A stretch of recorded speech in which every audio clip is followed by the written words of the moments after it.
આજની આ ઐતિહાસિક પ્રેસ વાર્તામાં ઉપસ્થિત સૌ પ્રિન્ટ, ઇલેક્ટ્રોનિક અને ઇન્ડિપેન્ડન્ટ મીડિયાના સાથીઓનું હું સ્વાગત કરું છું. પૂજ્ય રાષ્ટ્રપિતા મહાત્મા ગાંધી, લોખંડી પુરુષ સરદાર વલ્લભભાઈ પટેલ, રવિશંકર મહારાજની આ જન્મભૂમિ અને કર્મભૂમિમાં હું માનનીય મુખ્યમંત્રી શ્રી અરવિંદ કેજરીવાલજીનું શબ્દ પુષ્પોથી સ્વાગત કરું છું. આજે ઐતિહાસિક દિવસ છે કે આમ આદમી પાર્ટી એક નવા મુકામ તરફ આગળ વધી રહી છે. આમ આદમી પાર્ટીમાં આજરોજ ગુજરાતના સૌથી પ્રતિષ્ઠિત અને લોકો જેમને ખૂબ પ્રેમ કરે છે એવા પૂર્વ મીડિયા કર્મચારી માનનીય ઈશુદાનજી ગઢવી આજરોજ આમ આદમી પાર્ટીમાં જોડાઈ રહ્યા છે. ઈશુદાનજી જે મીડિયા છે તેમાં રહીને એક વિપક્ષ તરીકેની મજબૂત ભૂમિકા નિભાવવાનું કામ કર્યું છે. ચાહે વેપારીઓના પ્રશ્નો હોય, ખેડૂતોના હોય, વિદ્યાર્થીઓના હોય, વાલીના હોય, બેરોજગારોના હોય, આઉટસોર્સ કોન્ટ્રાક્ટ કર્મચારીઓના હોય કે કોઈ પણ પ્રશ્નો હોય, આ તમામ પ્રશ્નોને મજબૂત વાચા આપવાનું, સરકારના બહેરા કાન સુધી પહોંચાડવાનું, નિડરતા ભર્યું અને લોકતંત્રને બચાવવાનું કામ માનનીય ઈશુદાનભાઈએ કર્યું છે. ઈશુદાનભાઈના આમ આદમી પાર્ટીમાં જોડાવાથી બેશક આમ આદમી પાર્ટીની શક્તિ વધી છે, અનુભવ વધ્યો છે. સમગ્ર ગુજરાતમાં ખૂણે ખૂણે આમ આદમી પાર્ટી સાથે જોડાયેલા જે કાર્યકર્તાઓ છે એમનું મનોબળ વધ્યું છે, એમની હિંમત વધી છે. માનનીય ઈશુદાનભાઈએ જે રાજનીતિમાં જોડાવાનો અને આમ આદમી પાર્ટીને પસંદ કરવાનો જે નિર્ણય લીધો છે એ બદલ આમ આદમી પાર્ટી ઈશુદાનભાઈનું આમ આદમી પાર્ટી પરિવારમાં સ્વાગત કરે છે. અને હવે હું વધારે વાત ન કહેતા આદરણીય મુખ્યમંત્રી માનનીય શ્રી અરવિંદ કેજરીવાલજીને વિનંતી કરીશ કે માનનીય અરવિંદજી ઈશુદાનભાઈને પાર્ટીનો ખેસ પહેરાવી પાર્ટીમાં સ્વાગત કરે.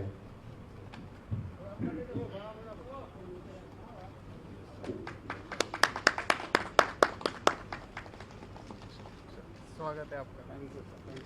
Welcome to the party. Thank you.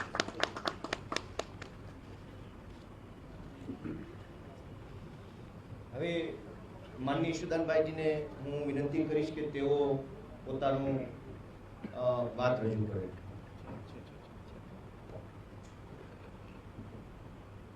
जय माता दी, जय श्री कृष्ण. मंच पर विराजमान लोकप्रिय मुख्यमंत्री दिल्लीना अरविंद केजरीवालजी, प्रदेश अध्यक्ष आम आदमी पार्टीना माननीय गोपाल इटालियाजी, प्रभारी श्री गुलाबसिंह यादवजी, संगठन मंत्री मनोज सोरठियाजी, सौ आम आदमी पार्टीना कार्यकरो અને પત્રકાર મિત્રો, મેં છેલ્લા 15-16 વર્ષથી મારી પત્રકારની કારકિર્દીમાં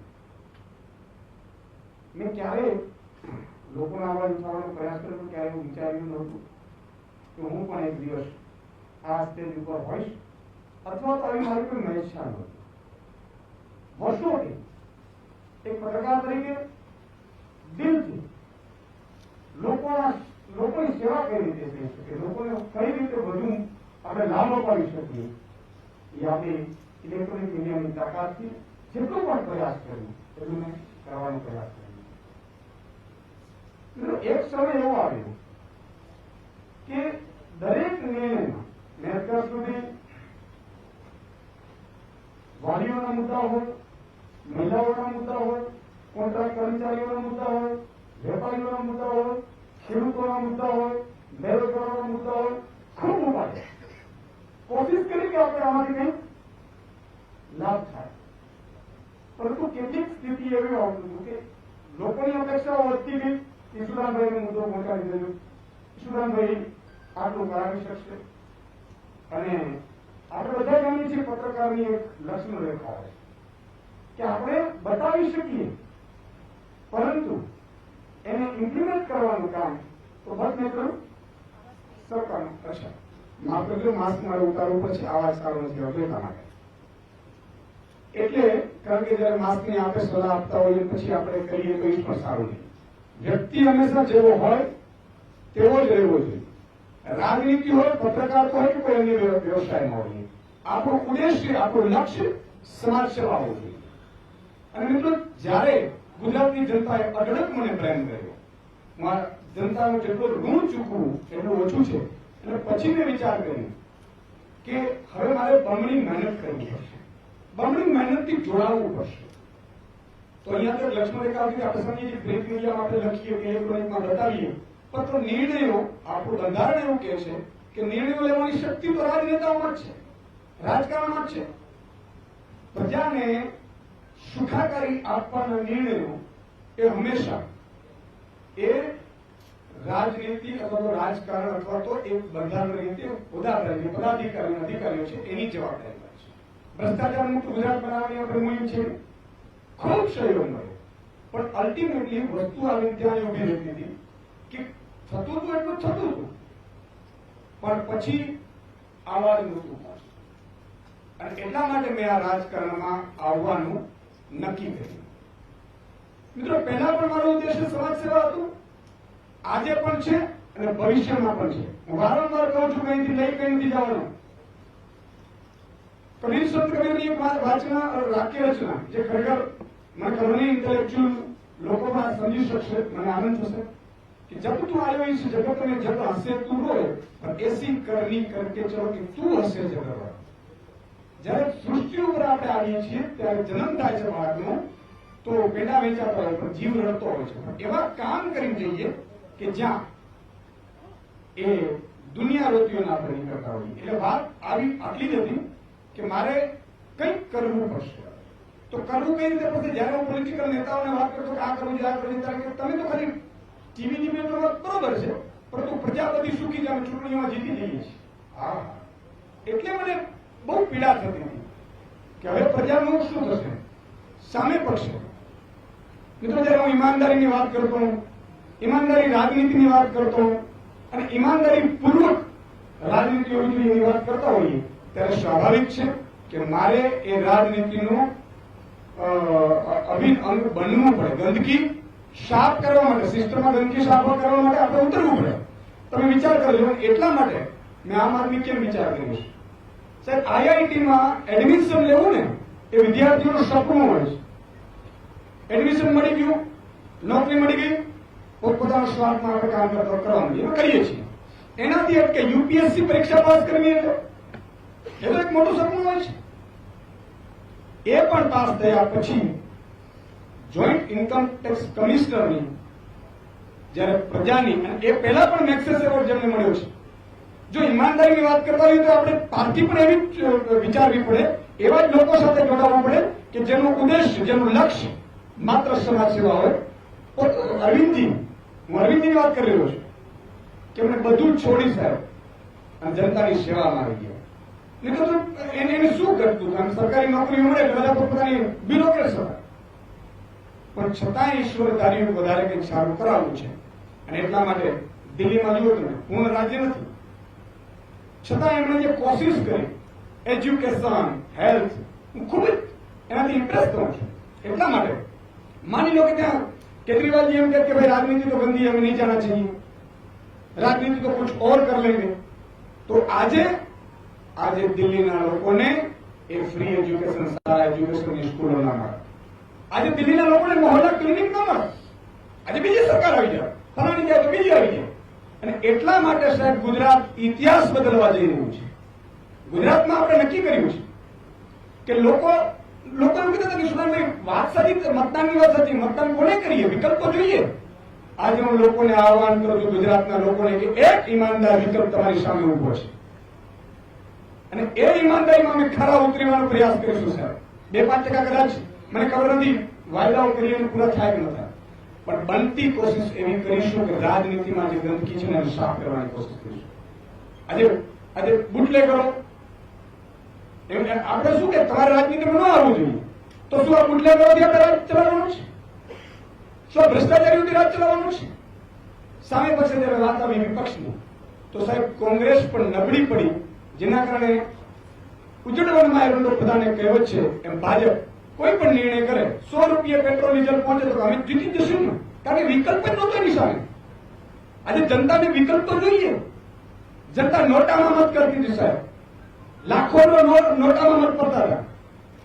અને વારંવાર કહેતો હતો અને કહી રહ્યો છું, ત્યારે માની રહ્યો છું, કારણ કે ત્યારે મારી ભૂમિકા અલગ હતી, આજે ભૂમિકા અલગ છે. કારણ કે લક્ષ્મણ રેખા હતી ત્યાં સુધી મારે માત્ર ને માત્ર એ પત્રકાર ધર્મ નિભાવવાનો હતો. આજે હું જાહેરમાં કહું છું, ભાજપ અહીંયા લોકપ્રિય નથી, એનો વિકલ્પ નહોતો સાહેબ. આજે ગુજરાતમાં આજે ઘણા લોકોએ કીધું, મને ખબર છે કે આ યુદ્ધનું મેદાન છે, કોની સાથે લડીએ છીએ એ પણ ખબર છે, પણ શું ડરીને રહેવું? શું આમને આમ થવા દેવું? લૂંટ થવા દેવી? ગુજરાતને આટલો ભ્રષ્ટાચારી ઉતારી નાનો નાગરિક છે, એ ટેક્સી ચાલક હોય, રિક્ષા ચાલક હોય, બસ ચાલક હોય, ફીઝને લઈને સાહેબ 25% ફી માફી કરવા માટે ગળા છે સુકાઈ ગયા હતા. તો મારી એટલા માટે આને નિર્ણય લીધો છે. ગુજરાતની જનતાને આહવાન કરું છું કે આ નિર્ણય સંપૂર્ણ તમારા માટે છે. સ્વાર્થ માટે નિર્ણય હોઈ ન શકે ન તમારી. અને મેં પણ જે સ્ટેટથી હું છોડીને આવ્યો છું, મને પણ સારી નોકરી હતી, સારો પદ હતું, સારો પ્રતિષ્ઠા હતી, સારી સેલેરી હતી, ઘટતું શું હતું મારા? તોય જનતાની વચ્ચે જવાનું એટલા માટે નક્કી કર્યું સાહેબ કે જનતાની અપેક્ષા એટલી વધી ગઈ હતી. અને છેલ્લા 4-5 દિવસમાં ગામડાઓમાં હું 20,000 લોકોને મળ્યો, પ્રયાસ કર્યો મેં સાહેબ. લોકોનો જો પ્રેમ છે, લોકોની જે આશાઓ બંધાણી છે, ઈશ્વરને પ્રાર્થના કરી કે આશાઓ આપણે ખરાબ થઈ. આજે મુદ્દો એ છે, વાત ઈમાનદાર રાજનીતિની છે. અને સૌ યુવાનોનું છેલ્લે આહવાન કરું છું, હું સૌ આમ આદમી પાર્ટીના મિત્રોનો પણ આભાર માનું છું. અને દરેક યુવાનને, મહિલાઓને, બહેનોને એ વિનંતી કરવા આવ્યો છે કે આજે તમારો ભાઈ આપણી ભાવિ પેઢી માટે, આપણા ગુજરાત માટે, આપણી ગુજરાતની અસ્મિતા માટે, ભ્રષ્ટાચાર મુક્ત ગુજરાત બનાવવા માટે, ખેડૂતો માટે, વેપારીઓ માટે, મહિલાઓ માટે સાહેબ આ મેદાનમાં ઉતર્યો છું. હવે સાથ આપજો. અને સાથ એટલા માટે આપજો કે આ પરમાર્થ માટેની લડાઈ છે, ધર્મ વિરુદ્ધ અધર્મની લડાઈ છે. સામે ગમે તેટલે હોય, મહાભારતનું યુદ્ધ થયું તો દુર્યોધનની સાથે ભીષ્મ પિતાથી માંડીને કર્ણથી માંડીને બધા હતા, પણ જીત હંમેશા ધર્મની થાય છે. આજે કૃષ્ણ છે, ગુજરાતની જનતા છે. ભલે મારે અર્જુન બનવું પડે, મને વાંધો નથી, પણ અપીલ કરું છું કે એક સાથે સહયોગ આપજો, સાથ આપજો અને તમારી આશાઓ ઉપર ખરા ઉતરવાની પૂરેપૂરી કોશિશ કરીશું. અસ્તુ. Thank you.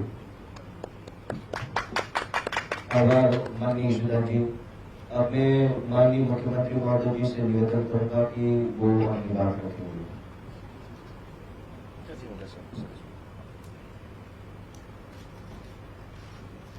आप सब लोगों को मेरा नमस्कार.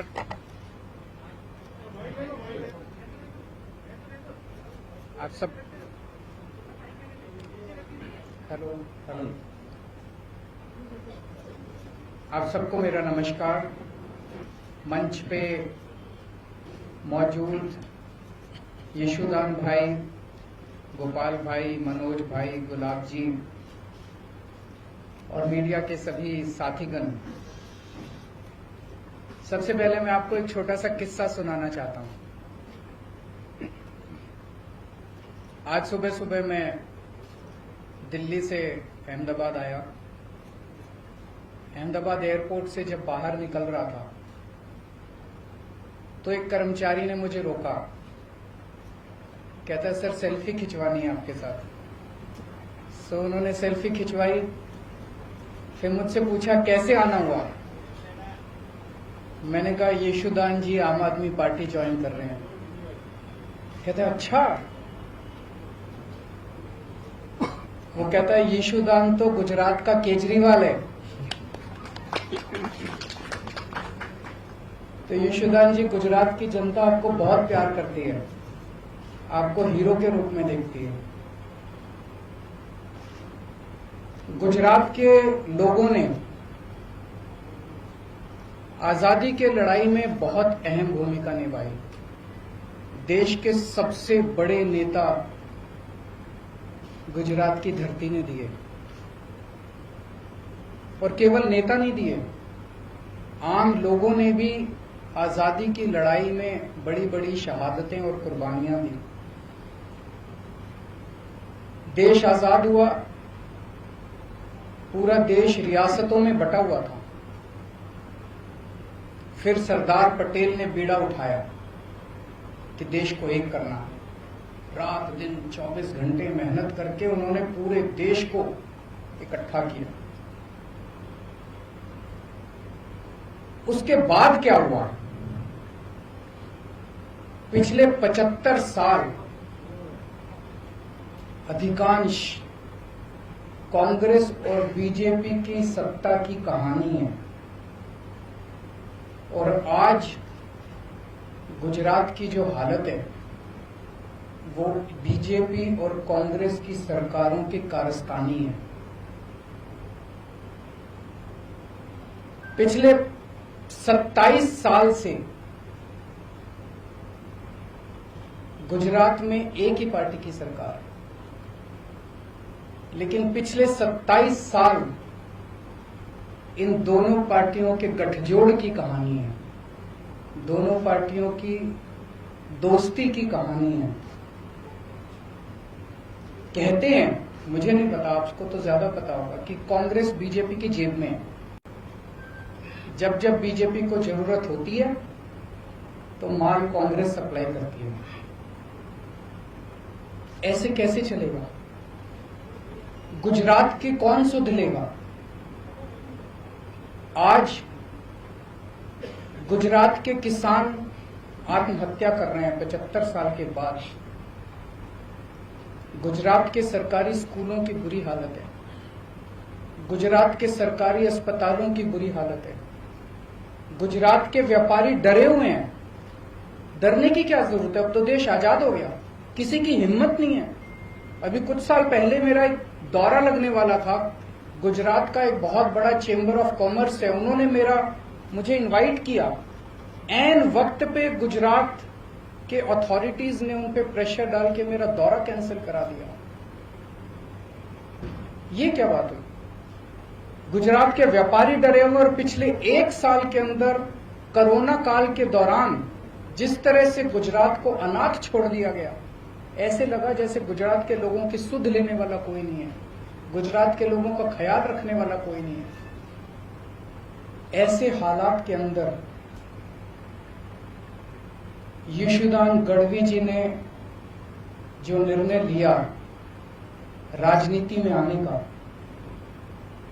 मैं यशोदान जी को तहे दिल से बहुत बहुत बधाई देता हूं।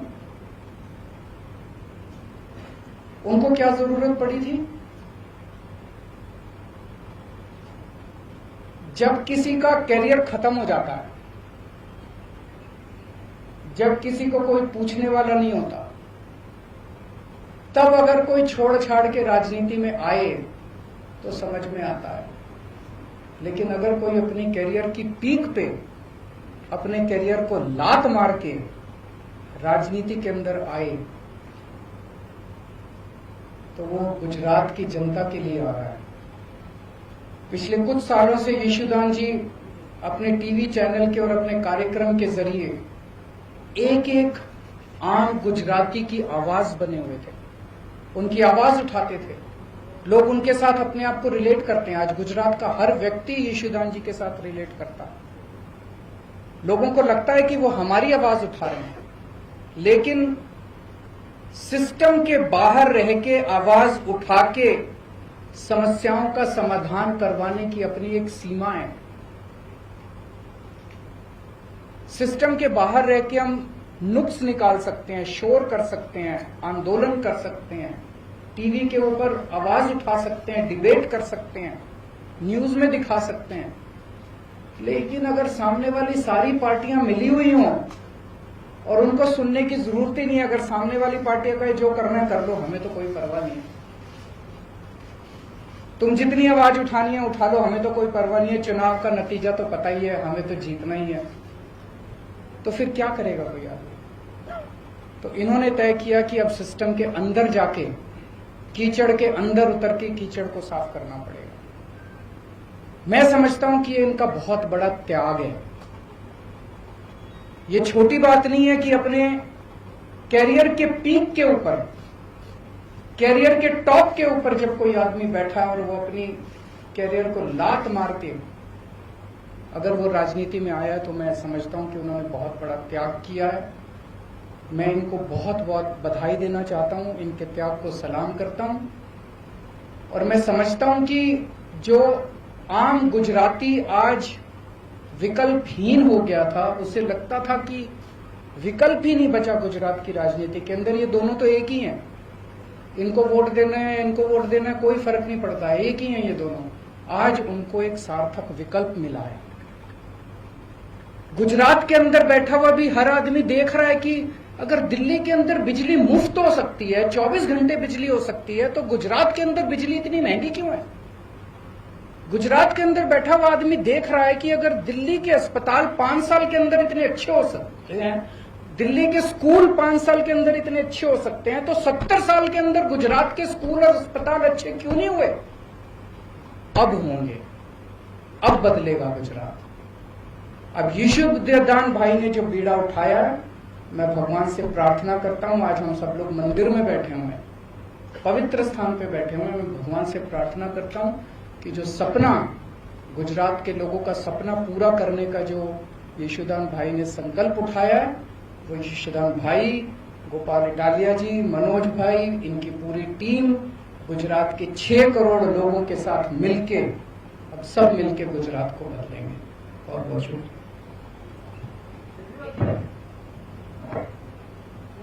गुजरात बदलने की बात कर रहे हैं, तो 2022 में असेंबली के इलेक्शन भी आ रहे हैं। आम आदमी पार्टी यहाँ की जो 182 सीट है, वो सभी में कैंडिडेट खड़ा रखेगी। सभी में कैंडिडेट खड़ा करेंगे। क्या रणनीति क्या है? बताएंगे, अभी तो शुरुआत है। रणनीति ना बताओ, मुद्दे तो बता सकते हो, कौन से मुद्दे को लेकर गुजरात में आज लोग मुद्दे जनता तय कर रही है। आज युवा बेरोजगार है, क्यों बेरोजगार है?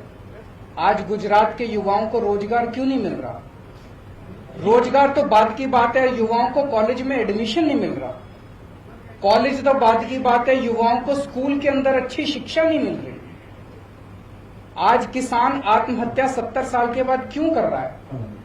आज आपने कोरोना काल के अंदर देखा कि सरकारी अस्पतालों का और डिस्पेंसरियों का क्या हाल था। आज गुजरात के स्कूल खराब क्यों हैं? गुजरात के व्यापारी नाराज क्यों हैं? कोई भी तबका आप उठा लीजिए, मोटे मोटे तौर पे गुजरात की राजनीति खराब है, क्योंकि ये दोनों पार्टियां मिली हुई हैं, दोनों ने तय कर लिया मिलके चुनाव लड़ेंगे, और जब दोनों मिलके चुनाव लड़ते हैं तो उनको जनता की सुनने की जरूरत ही नहीं है। वो कहते हैं जनता जाए भाड़ में, हमारी तो चुनाव का नतीजा तो तय है। गुजरात जो अड़िखम गुजरात बोलते हैं, तो क्या दिल्ली मॉडल गुजरात होगा? नहीं, हर एक राज्य का अपना मॉडल होगा।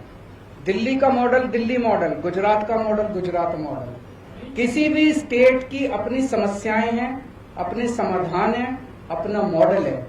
गुजरात के 6 करोड़ लोग अपने विकास का मॉडल खुद तय करेंगे।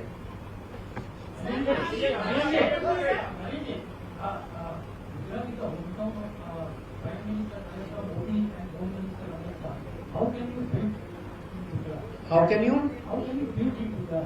देखिए, मैं किसी इस वक्त नेता या उसके किसी का खिलाफत करने के लिए यहाँ नहीं आया। मैंने जनता के मुद्दों की बात की है। उन जनता, क्या आप मानते हैं कि आज गुजरात के युवा बेरोजगार हैं? आप मानते हैं?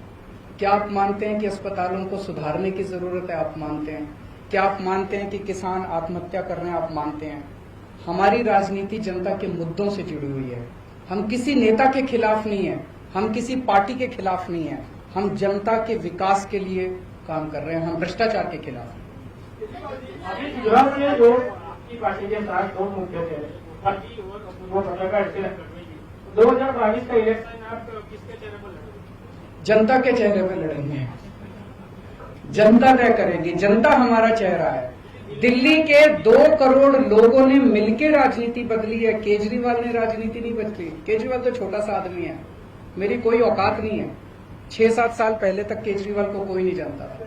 दिल्ली के 2 करोड़ लोगों ने मिलकर तय किया कि अब इन दोनों पार्टियों को हराना और इस छोटी सी आम आदमी पार्टी को वोट देना। जनता ने आम आदमी पार्टी को वोट दिया और जनता ने राजनीति बदली। गुजरात के 6 करोड़ लोग अभी तक मजबूर थे, उनके पास विकल्प नहीं था। गुजरात के लोगों को तय करना है अब कि हमें राजनीति बदलनी है कि नहीं बदलनी। Thank you, thank you, thank